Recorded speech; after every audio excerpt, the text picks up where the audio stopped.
My name's Bill and I'm an alcoholic, and this share is called The World. Recovery from alcoholism is as varied as it is never ending. Recovery has a beginning but no end.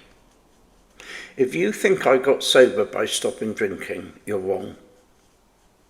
Yes, I stopped drinking when I got to AA, but that's not sobriety.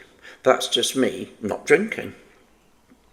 Sobriety is different. Sobriety is a change from the inside out.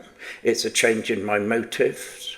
It's a change in my outlook. It's a change in my feelings, and it's a change in my expectations. Nothing stays the same in recovery. I act differently, I work differently, I relax differently. And if I achieve these, that's what we call sobriety. The first thing I learnt the day I stopped drinking was to have a shower, have something to eat, tidy my clothes up and go to a meeting. Seems simple really, doesn't it? Well, it was. But the difficult bit, I had to do these things continuously, every day, day in, day out. And it never, ever stops. Every day, sobriety brings new choices, new barriers, and new opportunities.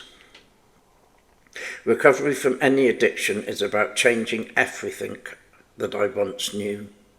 Recovery was described as like turning a supertanker around and sending it back out to sea the opposite way it had arrived.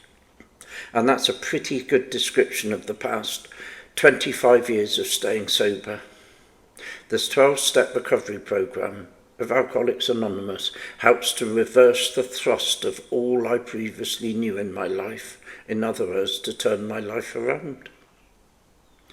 It's how we truly recover from alcoholism. It doesn't all just happen overnight, and it doesn't all happen immediately. It happens gradually over many, many years, and this process of change never ends. In our program, we look at my character defects, because it's the law of nature that if I don't replace my defects of character with the opposite, I'll be left with what I had in the beginning. If I'm being dishonest, I must replace it with honesty. Otherwise, I'm left with the original dishonesty. It's a simple process of change, and it's imperative I do what I can to change my past behaviour. I look at my fears in step 4. I look at what my part was in things. I look at what defects are associated with those fears, and I look at what part of self is involved. Fears were threefold. Fear of what I was going to lose, fear of not getting what I wanted, and fear of what was going to happen to me, which pretty well covers everything in an alcoholic's life. Resentments cover principles, people, places. They can last a lifetime and are considered our biggest killers. Why?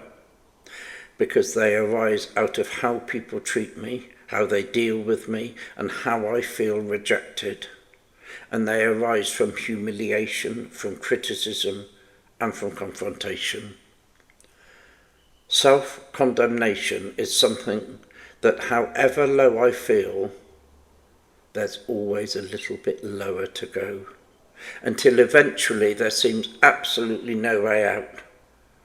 And I ended up in a place an alcoholic eventually gets to, a place where they never trust anyone or feel a part of anything anymore. And that's the world that an alcoholic ends up living in. Brother Shirt, Bristol.